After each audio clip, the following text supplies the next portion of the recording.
La Saint-Valentin, c'est devenu une habitude depuis plus de 10 ans pour Écolo qui a dès vendredi remercié les navetteurs d'utiliser le train.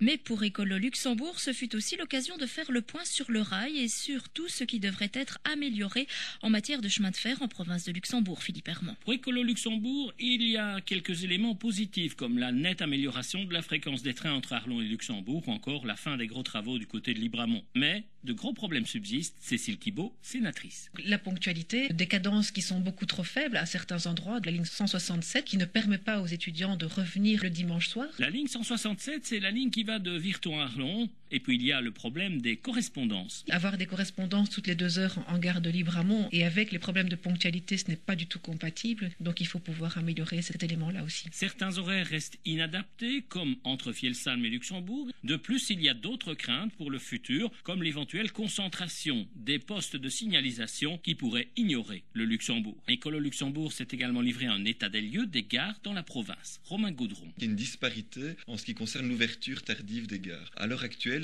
à part à Arlon et à Jemelle, il est impossible d'attendre au chaud dans une gare les trains du soir. On note par exemple qu'à Marbehan, après 20h30, la gare est fermée. À Libramont, c'est 21h30, 22h. On estime que les voyageurs ont le droit d'attendre leur train dans des conditions un peu plus optimales. Et pour redonner vie à certaines gares, il faudrait d'Écolo relancer les projets de gares multiservices. Accueillir le syndicat d'initiative, la Poste, d'accueillir d'autres services de la commune. Il y avait des projets en 2005 à Othon. Ce projet-là n'a pas abouti. À ce sujet, Cécile Thibault a interpellé la ministre des Entreprises publiques, Inge Vervoort. Quels sont les projets qui sont en route avec les différentes communes, les partenariats possibles avec les communes pour que demain nos gares restent humaines et puissent justement assurer un service à la population.